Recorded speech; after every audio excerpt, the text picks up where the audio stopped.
Fuiste la niña de azul en el colegio de monjas, calcetines y coletas, y estaba loca por Paco. Exámenes y veranos, vacaciones y de Paco, ni el recuerdo de su sombra, ni el olor de su tabaco.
Este señor es Hermenegildo Alogo Mebui, Hermes. ¿Qué puedo decir de él? Pues no puedo decir otra cosa que una persona excepcional. Una gran persona, sí. Nada presumido, ni nada de nada, ni nada. Chaval cojonudo. Me parece una persona alegre, buena y comprometida. Como persona, una maravilla. Como persona es que no hay que decir nada porque es que era todo para nosotros. Es que ninguna persona puede ser tan buena como él, tan amigo, compañero, hermano, trabajador, todo, siempre sonriente, cara siempre sonriente, alegre, muy alegre. Se llevaban, los niños le querían por la vida, ¿no? Es que era algo espectacular, era algo espectacular. Pues esta historia hay que contarla. Y empieza en el Circo de los Muchachos. Nadie podía pensar que este Circo de los Muchachos, iniciado con gran modestia hará unos 20 años, evolucionase de forma tan brillante hasta conseguir su actual esplendor. Justo es mencionar a su fundador, el padre Silva. He pensado que si yo establezco también en la ciudad de los muchachos una escuela de circo, podría llevarme a todos estos chicos y entonces he creado esta gran escuela de circo única en el mundo. Este circo tiene una escuela internacional en Benposta, provincia de Orense, donde los muchachos que tienen condiciones y vocación estudian y ensayan hasta lograr la suficiente maestría en cada especialidad. Y es que su fama ha desbordado los ámbitos peninsulares para extenderse por todo el mundo. La primera gira con el circo, fuimos a París, a la Poj Mayor, al lado del Trocadero. Allí todavía no actuábamos en los pabellones, era un circo de 6 palos con 3 pistas, muy bien, al lado de la Place Concorde, cerquita del Gran Palais, que fue la otra gira que hicimos ya, mismo en el Gran Palais, ya en los pabellones de deportes, o sea, todo de otra manera. Después, al poco rato vinieron los chavales, una tanda de chavales cuando veníamos con el circo, que unos venían de Guinea, otros de Colombia, de Medellín, otros de Nicaragua, otros de Honduras, de todos los países casi. A medida que íbamos actuando con el circo, venían a Benposta. Y una de esas tandas vino el Hermes, el Florencio, Marcelo, un montón de ellos, los primeros guineanos que vinieron aquí. Entre ellos estaba el Hermes. Mi hijo Hermes nació en Huacuezón, año 18 de febrero, año 1956. ¿Qué nombre tú pones? Hermenegildo. Aló, me vi. Su papá es Aló. Yo me vi. Como bebé así, yo le llamo papi. Papi, sobrenombre, así hacemos. Mi tío, el hermano de mi madre, que iba a ser el futuro ministro de Educación, él antes de la independencia ya había recorrido todo por España, todos los colegios donde pudieran acoger a niños guineanos, ¿no?, para su formación. Y él es el que arregló todo con el padre Silva, que nosotros pudiéramos venir a Orense, ¿no? O sea que él lo había gestionado mucho antes de la independencia de Guinea. Para asistir a los actos de la proclamación oficial de la independencia de estos territorios, llega a Santa Isabel una delegación española, presidida por el ministro de Información y Turismo, que ostenta la representación del jefe del Estado. Asisten al acto de la firma de la independencia representantes de las Naciones Unidas, de la Organización de la Unidad Africana y de varios países del continente negro. Firman, por parte de Guinea, el presidente don Francisco Macías, y por la española, el representante del jefe del Estado, don Manuel Fraga Iribarne. En nombre del jefe del Estado y del pueblo español, me honro en transmitir los poderes al presidente de la República de Guinea Ecuatorial y a su pueblo. Después de la independencia, pues, anunció 12 becas para venir a estudiar a Orense. El gobierno que mandaba aquí, Macías, sí hizo ese programa de coger los niños. 12 hijos de Guinea Ecuatorial para España, Orense. Papi, ¿dónde vas? Mi mamá, yo voy. Yo no voy a quedar aquí. Pero yo llorando, 12 años. Hermes ha sido mi hermano mayor y no lo he conocido, solo en fotos. Cuando viajó en España, me dejó con 4 meses de vida. Yo recuerdo porque cuando llegaron aquí, nosotros ahí, fuera de Benposta, donde está la última casa esa que está ahí a la izquierda, ¿no?, que no es nuestro, que hay un camino y tal. Entonces ahí hay un campo pequeño que estaba cerrado. Entonces yo me acuerdo que hicimos un fuego y todo eso, y ellos tocando y cantando, bailando, ¿no?, toda una tarde y sobre hasta las 11 de la noche ahí, ¿no?, una fiesta que hicimos grande, ¿no? Yo recuerdo eso y decíamos nosotros, ¡oh, va! Como canta, como baila, ¿no? Y ahí estaba Marcelo, estaban todos ahí. Hermes, Florencio, Toribio, Pío, todo. Esto fue en el año 69. Y en la noticia que se publicó ya podemos ver a Hermes. Pero aquí pone algo que no concuerda con lo que ha dicho Marcelo. Son todos de familias necesitadas. Familias humildes, huérfanos o niños abandonados. No era familia pobre. ¡Oh! Mi hijo, familia grande. No era familia pobre. Nada. Y yo la primera nuera de esa familia. Hermes era el niño pijo de su padre. Iban siempre con chaqueta. Eran chavales normales, no eran chavales necesitados ni nada. Nunca nadie nos habló de que se podía hacer circo, ¿no? Y menos nuestros familiares que nos mandaron a estudiar medicina, ser abogados, no sé cuánto. ¿Y entonces por qué no volvisteis a Guinea? ¿Tuvo algo que ver con la política? Bueno, eso fue 2 años, al llegar nosotros 2 años, entonces se estropearon las relaciones entre España y Guinea. Todos los que volvían iban directamente a la cárcel y desaparecían. Eso lo sabía mi tío, que era el ministro de Educación, que había mandado a todos los estudiantes fuera. Entonces, cuando vio lo que estaba ocurriendo en Guinea, pues empezó a mandarnos notas así de que no volviéramos, de que no era plan volver.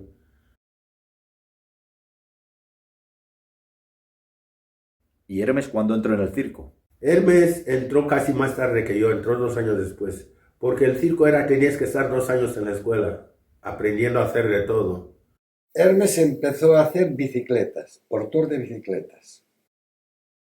Cogía su bicicleta y llevaba 7 o 8 chavales encima, ¿eh? ¿Entiendes? Como si fuera una trupe, la bicicleta. Era muy bueno, muy bueno. Era un buen portor. Tiarrón fuerte, pero fuerte, ¿no? Empezaron ahí, montó un número de bicicletas espectacular. Fabuloso. Era un gran portor. O sea, te sentabas en sus hombros y parecía que estabas en el suelo. Una seguridad increíble. Y después cada uno se especializaba en lo que más le gustaba. Hermes era músico, estaba claro, ¿no? Entonces hacía los demás números, pero tocaba la guitarra también en la orquesta. Que fuimos a hacer la gira fuimos de Oporto, Nueva York, hicimos Estados Unidos, casi todo Estados Unidos, algunas partes de Canadá. De allí nos fuimos a México, de México nos fuimos a Colombia, de Colombia pasamos a Venezuela y de Venezuela a Japón. En esa gira hay ya una imagen de Hermes con una guitarra en la mano. ¿Sabes cuándo empezó a tocar la guitarra? En México. Estando en México yo tenía la guitarra y estaba tocando. Hermes, toma. Oye, pero enseguida, pues yo le enseñé, me parece que 2 o 3 posturas solamente, porque yo no sabía más, porque yo lo había aprendido por mi cuenta, ¿no? Me fijaba en la gente y tal, y él empezó, increíble. Digo, pero es que yo le decía Hermes, tú ya sabías tocar la guitarra, no me engañas. Y no, nunca había cogido una guitarra en su vida. Y después cuando empiezan a entrar Hermes, empiezan a darle otro toque a la orquesta, ¿no? Que era la misma.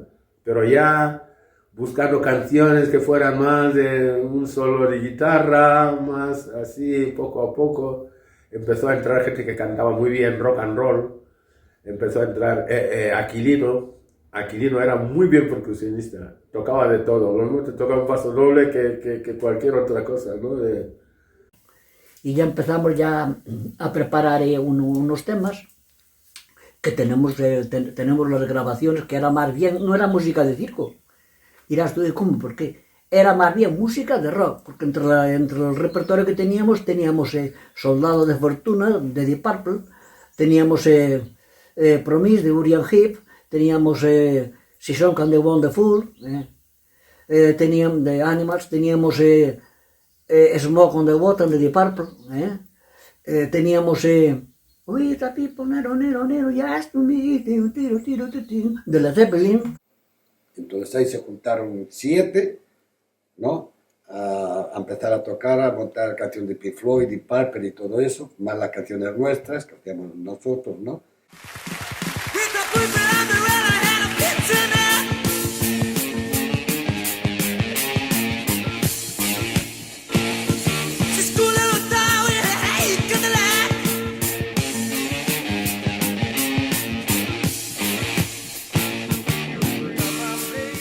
Este disco, con canciones de rock, lo grabó el Circo de los Muchachos.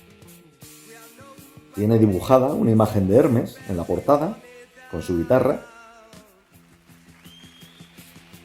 Pone que fue número 1 en Japón. Y se grabó en directo, en el Madison Square Garden, en Nueva York.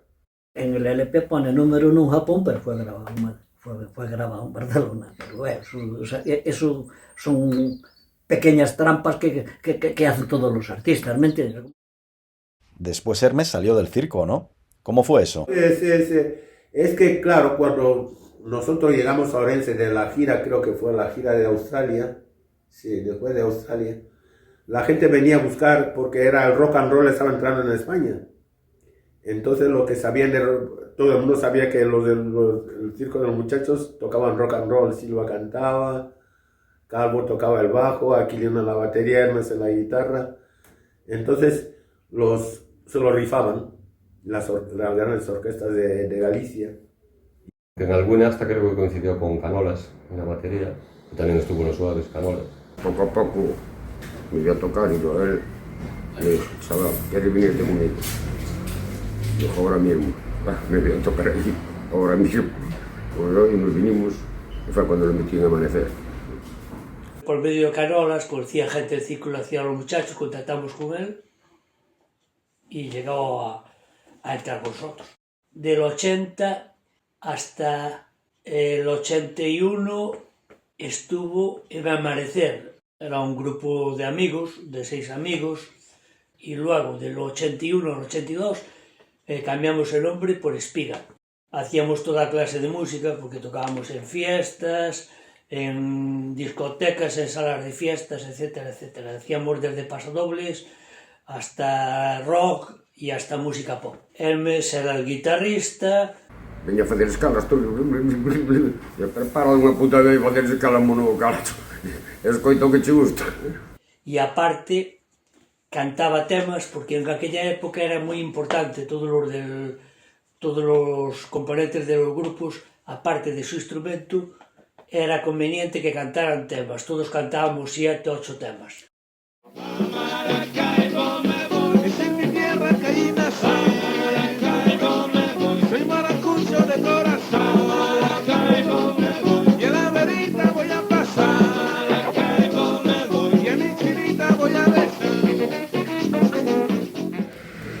Hermes, yo lo conocí pues estando en la Ciudad de Muchachos. Tocaba en orquestas también, pues para ir tirando, pero estaba en la Ciudad de Muchachos. Y recuerdo que el guitarrista anterior, que era andaluz, del primer disco, se fue. También se marchó el otro guitarra, el rítmico, el Moncho. Que quedamos el Dios y yo solos. Y había que rearmar el grupo otra vez. Los Suaves los venían a ver en el año 80, 81, a una discoteca que tocábamos en On Play. Venían todas las noches a verlos, Josie y Charlie, y supongo que contactaron con él. Y entonces hablé con Hermes, que tú tocas y tal, no sé qué, oye, mira, si vienes y tal, vale. Y entonces entró Hermes, entró Pepe Lozada, 2 guitarras, se combinaban los solos, las rimas. Hermes era más duro. Digamos que hacía la función de Moncho, una rítmica potente, fuerte, pero también soleaba. En el 83 salió el segundo disco, el Frankenstein, y lo grabaron Hermes, Pepe Lozada, Canolas, Tito Canolas a la batería, que también se movía en las orquestas y tal, yo soy yo. Hermes era la guitarra de los Suaves y claro, nosotros empezamos a rendirnos a Hermes viendo que estaba en los Suaves. Y estuvimos pues hasta el tercer disco, pues eso, tocando las fechas que salían. Y entonces él estuvo girando con nosotros el año 82 hasta el 89. Cuando íbamos a tocar, que cada vez tocábamos un poco más, en más sitios. Tuve la suerte de verle, de hecho, me lo he traído. Aquí tengo la entrada. Le vimos en el año 89, el 21 de marzo, en una discoteca que se llamaba Estival, en Cuella. Fue un concierto muy espectacular, la verdad. Muy salvaje, muy salvaje. Bueno, a la guitarra solista está Hermes.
Compartía habitación en los hoteles con él cuando íbamos a tocar, en los sitios. Podíamos pagar una pensión. Y entonces compartíamos, y yo compartía con él una cama o 2, sobreviviendo. Porque hasta que llegó el Dolores, no había un escopetazo de más de relativo éxito. Como el de Lori sí, pero estaba en el tercer disco. Concretamente, él dice o me contó que el mejor disco que hasta la fecha habían hecho Los Suaves era Ese día piensa en mí. Donde estaba el Dolores y donde estaba Nena te voy a dejar, donde Hermes demuestra la calidad que tenía en el solo, que se puede escuchar, que aún sigue vigente. Una maravilla de solo de una balada espectacular. Ahí se demuestra el tono, el gusto, el toque que tenía Hermes. Era una maravilla. Pero además tenía recorrido, porque no era un solo de 15 segundos. Los siempre fueron solos largos. Y entonces hay que tener mucha capacidad y mucho lenguaje para salir de un solo de tantos minutos y bien.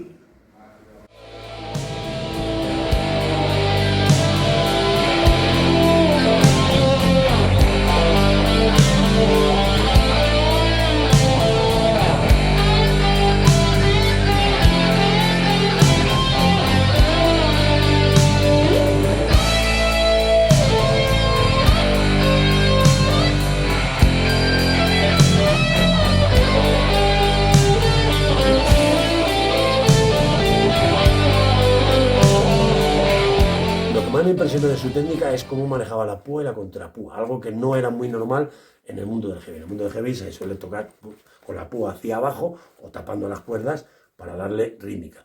Hermes era arriba y abajo con la misma intensidad, porque cuando subes suele ser más difícil, y constantemente punteando, recorriendo el mástil de una manera que, o sea, no hacía unas escalas. De repente estaba aquí, de repente estaba aquí, y todo sonaba bien. Algunas veces me parecía a mí que bueno, pero todo sonaba, todo encajaba, todo le dotó de mucha personalidad. Sobre todo cómo se colocaba la guitarra, la llevaba arriba, la llevaba más arriba, no el típico rollo de rock and roll, con las guitarras colgando, y me acuerdo de eso, me acuerdo de esa forma de tocar de él. Tenía un estilo bonito, duro, pero bonito. Tenía melodía, pero que te transmitía, te llegaba. Que era constantemente punteando sobre las melodías, era brutal. Llegaba el punteo y parecía que ya había parado, pero luego seguía la canción y él seguía metiendo arreglos, punteos, era brutal el tío. No sé si se puede decir, pero siempre he pensado que los negros musicalmente han sido siempre superiores a nosotros los blanquitos, musicalmente. Tú coges a Jimi Hendrix, lo escuchas y es una maravilla el tono, el toque, el swing que tiene en sus notas. Y así mucho, o Prince, o Michael Jackson, ese gusto especial para la música. Y Hermes tenía ese gusto especial. Y era un guitarrista de alto nivel en aquellos momentos.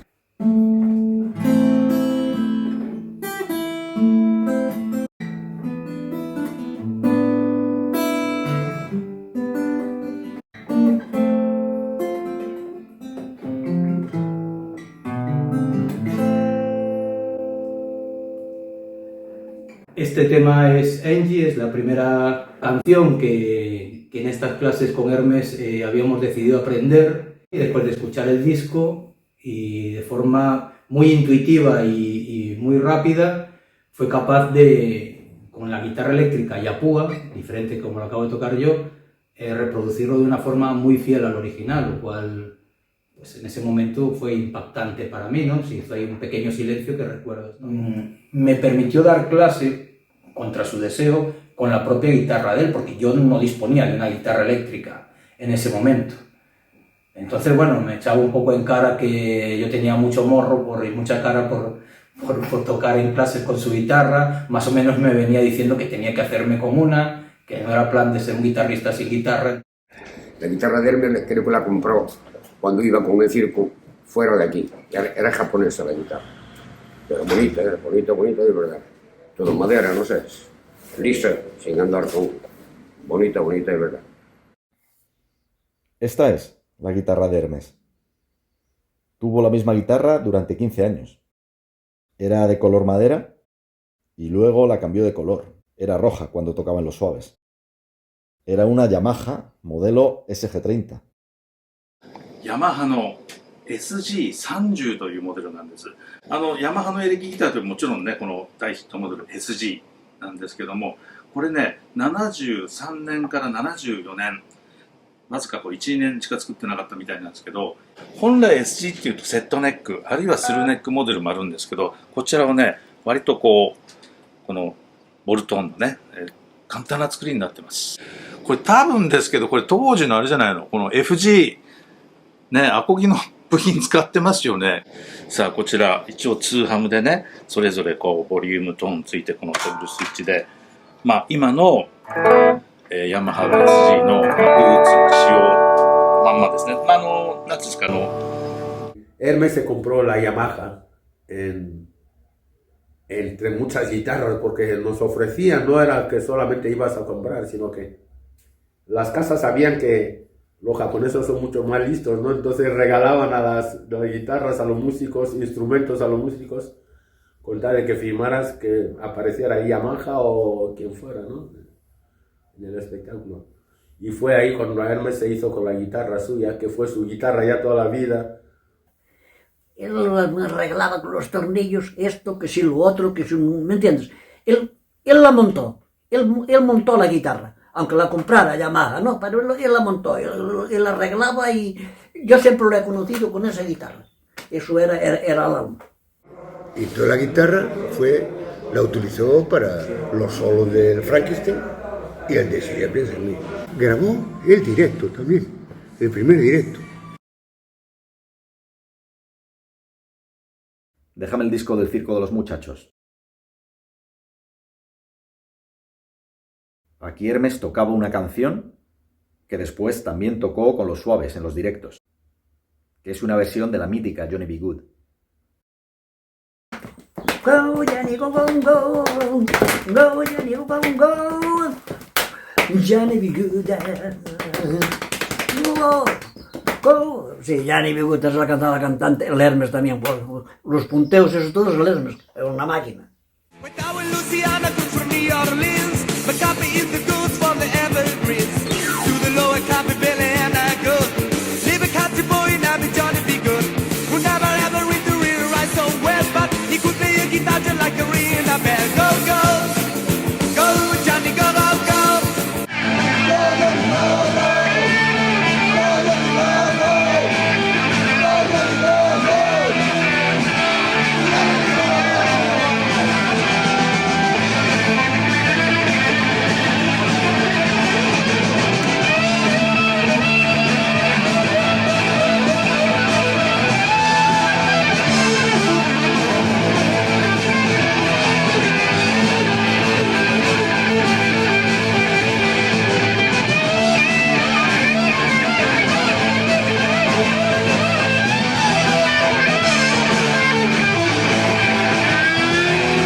Aparte de la música, se dice que Hermes jugaba al baloncesto. Muy bien, sí, es que no me acordé de esto. Sí, jugaba al baloncesto, era muy bueno. Y eso que tenía una pierna más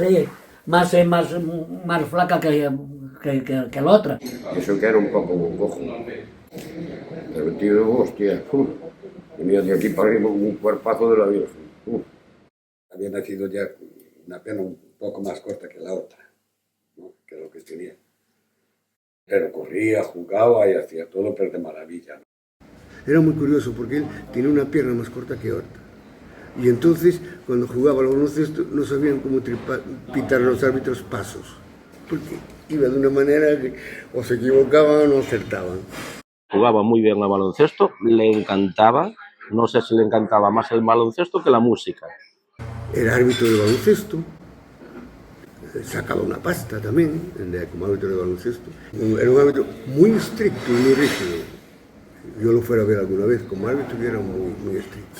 Hermes me dice, oye Marcelo, acompáñame que esta tarde me parece que me van a dar el título de entrenador.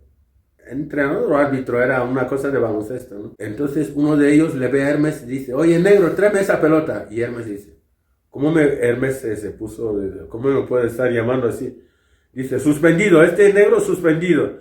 Y Hermes, claro, Hermes se puso, oye, ¿qué estás diciendo? ¿Cómo suspendo si no me has hecho ni examen ni nada? Entonces lo que le querían decir era que eso si aún le afectaba, que supiera que no puede ser entrenador ni árbitro. ¿Pero sufrió racismo, Hermes? No, racismo no había. Y al que fuera negro tampoco tengo oído por nadie que tuviera un problema porque él fuera negro, lo que sea, todo lo contrario. Él tenía las puertas abiertas en todo lado y además, ya te digo, con una persona muy acogida, que la gente le escuchaba, que a la gente le gustaba estar con él, sus amigos le encantaba estar con él. No había ningún tipo de racismo con él para nada. El poco racismo que había entonces, ¿no? Sí que era una época, esto a los heavy no les va a gustar, pero es verdad que era una época que el heavy era machista, la sociedad era machista. El mundo era machista y el heavy era un reflejo de todo eso también, ¿no? Las tías, no sé qué, las portadas. Sin embargo, el racismo no se contemplaba, al revés. Por el mero hecho de ser negro se le tenía mucho cariño. Yo le contaba chistes de negros a Hermes y se reía. Y él me contaba a mí de blancos y nos reían. Porque no había ninguna... Solo faltaría, vamos.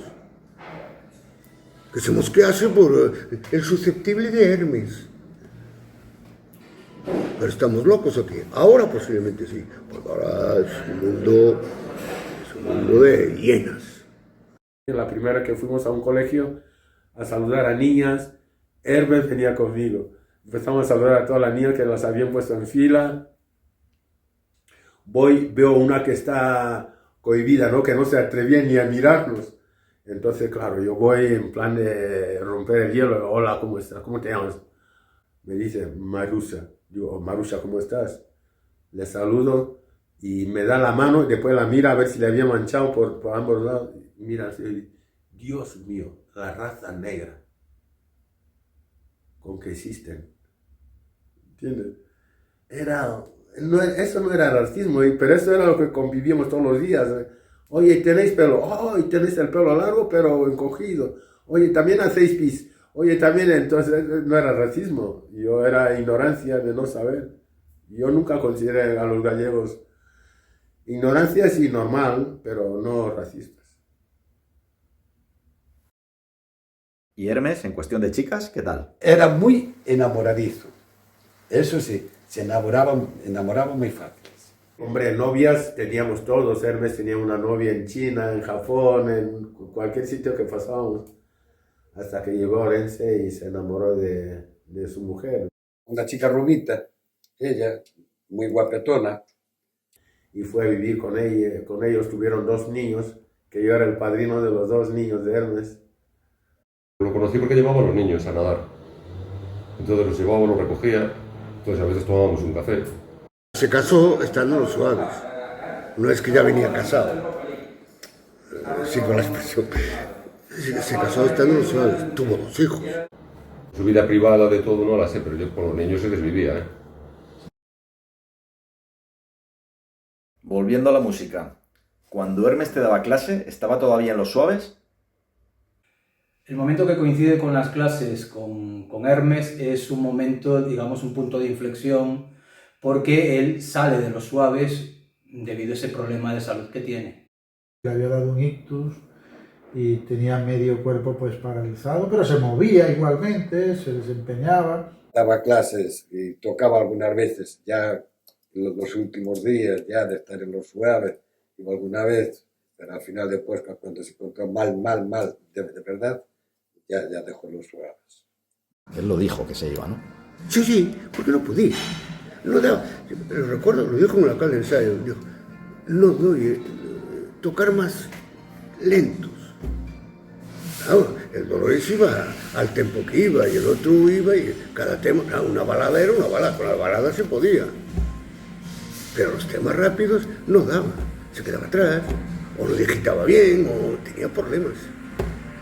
La última etapa sí acompañaba un poco la misa, pero ya no era el guitarrista de guitarra eléctrica, ya era la guitarra acústica, la guitarra de madera, la guitarra española, y bueno, y algo pues para acompañar la misa con el padre Silva, pues sí estaba siempre, que yo era el monaguillo y él estaba ahí tocando, acompañando, pues no siempre, pero la gran mayoría de veces, pero lo que era desempeñar esos solos de guitarra de los Suaves y demás, el Dolores se llamaba Lola y demás, ya no era capaz de poder hacerlo.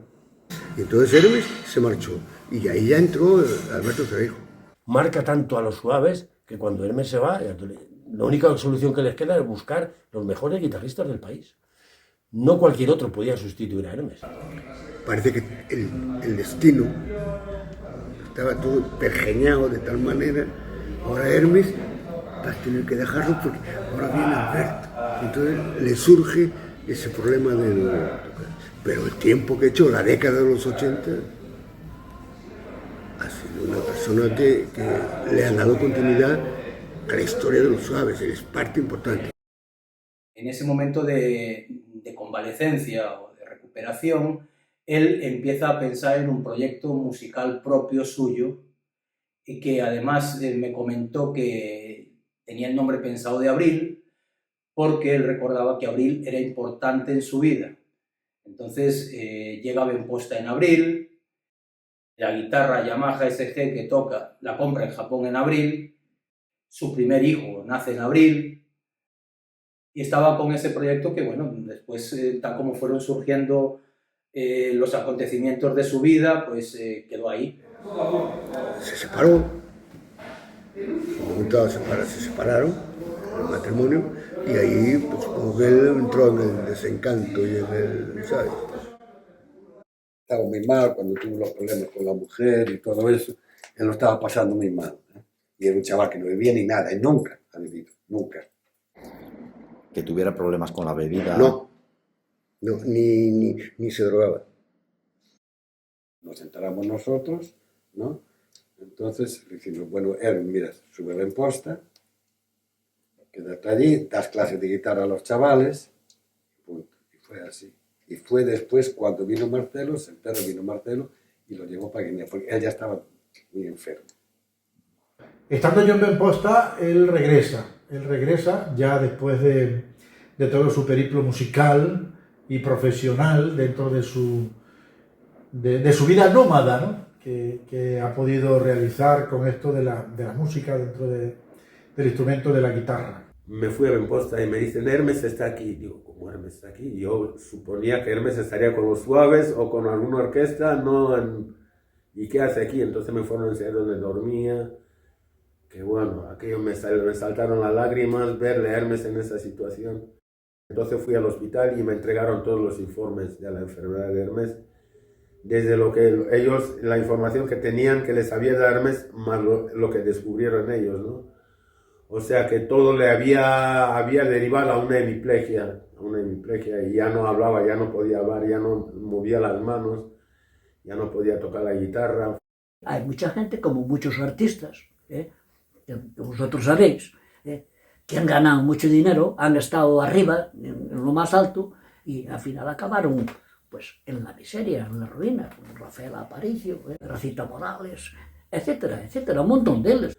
Le hablé de Guinea, vi que estaba en otro mundo, que ya no reaccionaba a nada, y entonces yo me encargué de llevarle. Me hablé con el padre y le digo, antes de que se te muera aquí, me lo llevo que se muera con su madre, por lo menos con su familia, ¿no? Se fue con Marcelo para allí otra vez, por lo que había dicho que él quería pasar sus últimos momentos en esta tierra, en su tierra natal. Negocié con el padre Silva, me dio algo de dinero para completar el viaje de Hermes. Me lo traje aquí a Madrid y de aquí a Madrid salimos para Guinea. La prensa ha creado una serie de bulos sobre Hermes. Se dice, por ejemplo, que en Guinea fue jefe de su aldea. Y se dice también que en España nunca tuvo permiso de residencia. Sí. Y que tuvo que volverse a Guinea porque no consiguió regularizar su situación. Y se habla de esto casi más que de Hermes como guitarrista. ¿Tú sabes si tuvo algún problema con su residencia? No, yo creo que no. Ninguno de nosotros lo tuvo. Nadie tuvo problema porque nosotros habíamos llegado en el año 69 y se nos gestionó ahí ¿cómo le llaman? La residencia en Orense y la teníamos todos nosotros, todos los guineanos tenían residencia. ¿Sabes tú si tuvo algún problema con su residencia legal en España? Aquí jamás en la vida siempre estuvo bien. Nunca. Que yo sepa, nunca. Eso te digo yo que no. No tuvo, no. Hemos viajado por el mundo adelante y él tenía su documentación. No sé si alguna otra cosa influyó ahí o tal, que desconozco, ¿no? Que yo sepa, no, tengo que decir que no, Tengo que decir que no. ¿Y al salir del circo, para renovarla, tuvo problemas? Nunca tuvimos problemas para renovar la residencia, nunca. Todas las fechas que se hacían con él se cotizaba a la Seguridad Social y aparte, supuestamente, estaba en la Federación de Árbitros de Baloncesto. Pues efectivamente. Esta es la licencia de árbitro de baloncesto, de Hermes, por la Federación Española. Y esto demuestra que sí tuvo residencia legal, porque no se puede tener este documento si no tienes DNI o permiso de residencia. Pero es que además en el mismo documento consta su número de residencia. Probablemente ha sido una anécdota que ha contado Charlie varias veces, lo que le ha servido a algunas personas para inventarse esa historia sobre Hermes. Cuando íbamos a tocar a Madrid, íbamos a Canciller, a la sala Canciller. Pues sí, estábamos en la prueba de sonido, se montaba todo, tal, no sé qué, estábamos para probar de sonido. A ver, que pruebe Hermes. Hermes, ¿dónde está él? En el consulado guineano. Eso es lo que él decía, para arreglar papeles. Y claro, nosotros nos extrañaba todo eso, porque mujer española, hijos españoles. ¿Qué coño él tiene que ir al consulado y tal? No sé qué problema había tampoco. Eso es habitual que ocurra. Para renovar el permiso de residencia es fundamental tener el pasaporte en vigor. El problema que puede haber en algunas ocasiones es que el extranjero tarde muchísimo tiempo en renovar su pasaporte por los trámites que se tienen que llevar a cabo en su consulado. Entonces, durante ese periodo de tiempo no puede renovar su autorización de residencia, claro. Pero eso no es culpa de la administración española, sino de su propio consulado. En internet se dice que él se volvía a su país porque no conseguía su permiso de residencia. Que un día vosotros fuisteis a buscarle para grabar el siguiente disco y había desaparecido. ¿Eso es verdad? No, eso es porque están aburridos. Están aburridos y no saben de qué hablar. Si cogieran un libro o algo. ¿Y al regresar a Guinea, qué pasó con Hermes? Hermes se quedó como un año en mi casa, hasta que vino una sobrina suya y le cogió y se lo llevó a su madre a Bata.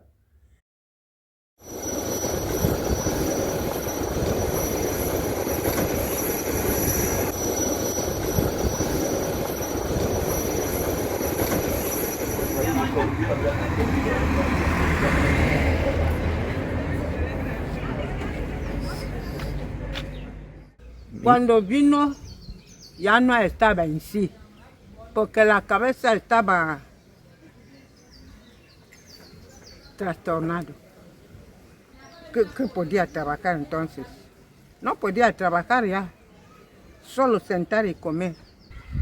Y cuando vuelve en Guinea, enfermo, esto me encontré a un país vecino que se llama Gabón.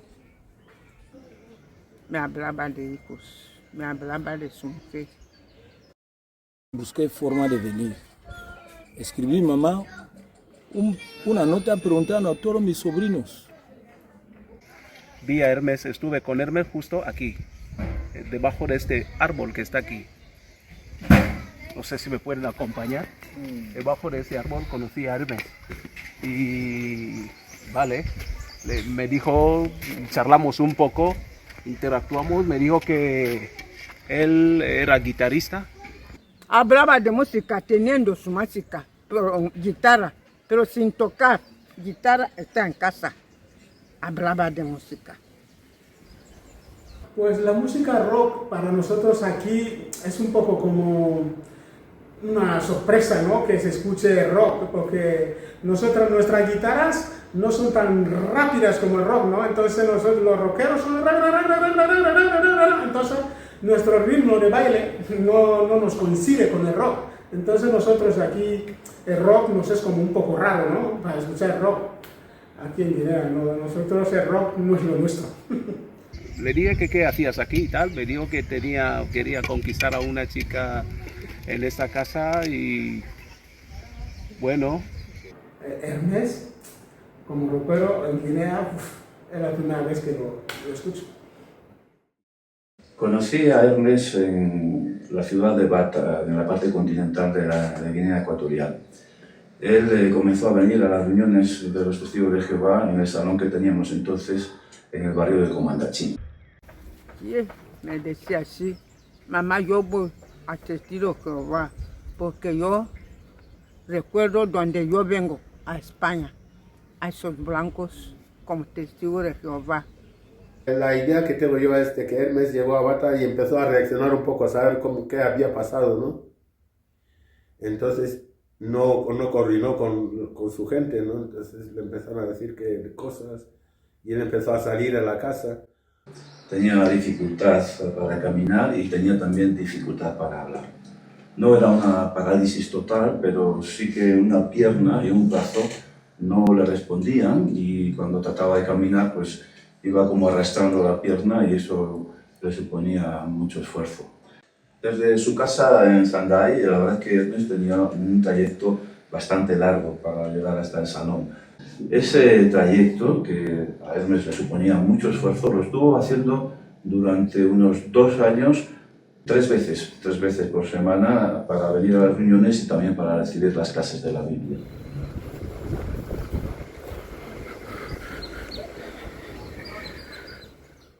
Cuando llegó un día con una vieja foto ya bastante gastada, y en ella aparecía Hermes sobre un escenario con una guitarra eléctrica. Pero a mí verle en esa foto me dejó realmente sorprendido, porque en el Hermes que yo había conocido no había ni el más mínimo indicio de que pudiera estar relacionado con el rock. De hecho, tengo una grabación en el salón de Comandachina en el que sale fugazmente Hermes, en un momento dado se levanta del asiento y se puede apreciar realmente la diferencia con relación al Hermes que tocaba en los suaves. Le dije un día que yo tenía una guitarra clásica en casa y le pregunté si no le gustaría probar a tocar algo. Medio sonrió ante mi propuesta, así que me subí a casa, bajé la guitarra y Hermes tomó la guitarra como para ponerse a tocar algo, pero se quedó completamente inmóvil, no intentó siquiera sacar un acorde. Y después de un tiempo, su madre, como era una vecina nuestra, su madre ya nos dice que ya se ha fallecido. Nosotros sí enterramos a Hermes. Fallecido aquí. ¡Bim! ¿Qué pasa? ¿Qué grito está haciendo aquí? ¿Quién cae así? Yo pasé. Papi, papi, papi. Ya está tumbado. No murió el día que cayó. Pasado mes y mes. Papi, ¿qué pasa? Papi, ¿qué pasa? Solo mirarme. Ya no hablaba. Así. La verdad que esto nos impactó porque la última vez que habíamos estado con Hermes, él estaba mal, como siempre, pero no manifestaba ninguna evidencia de que estuviera empeorando su salud ni ningún síntoma de que realmente estuviera próximo a morir. Yo tengo la convicción de que voy a volver a ver a Hermes vivo, sano y feliz. Y que él y tantas personas buenas que han sufrido injustamente van a recibir de nuestro Creador una segunda oportunidad. Una oportunidad de disfrutar para siempre de lo que la Biblia dice que es la vida que realmente es vida. No estuve aquí cuando muere. Eso me pasó en Gabón y nadie me comunicó. No había comunicación normal. Hace tiempo no hay teléfonos. La noticia nos angustió muy mucho, porque era una persona que queríamos explorar por sus conocimientos artísticos y todo eso, pero ya no vivió con nosotros mucho tiempo, desgraciadamente. Toda la familia y la iglesia fuimos a Santa Cruz a enterrarle. Llego aquí en 2003, encontré que mi hermano ya ha muerto.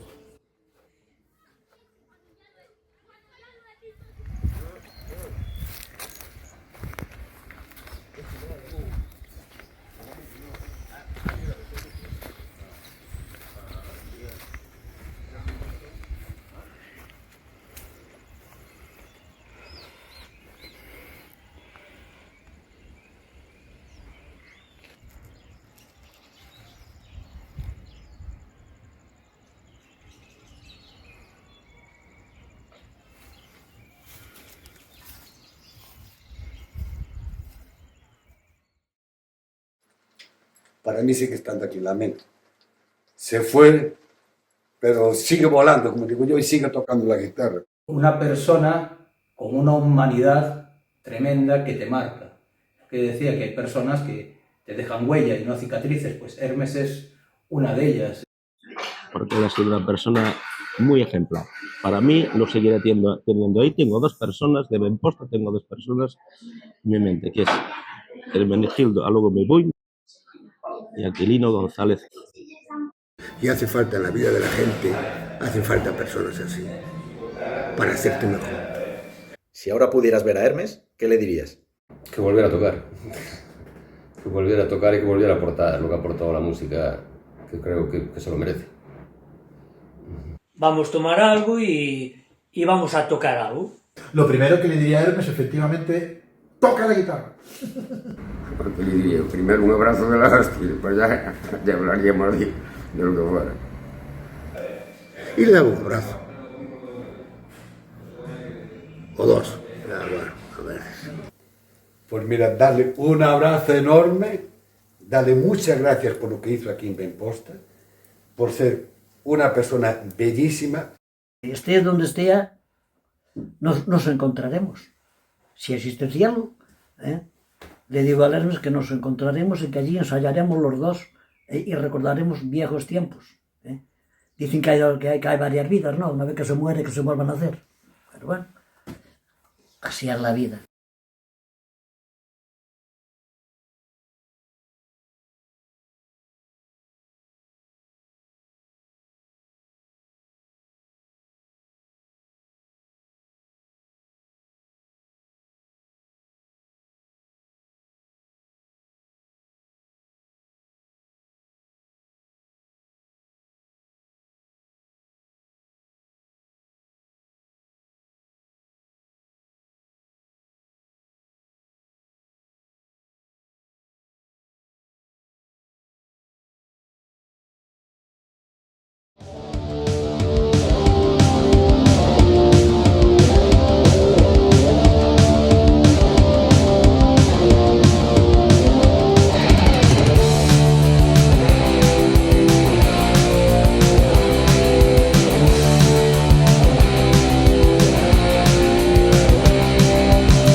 Piensa en mí, descansaré en paz, amigo, que ya no llores por mí, he escogido mi camino.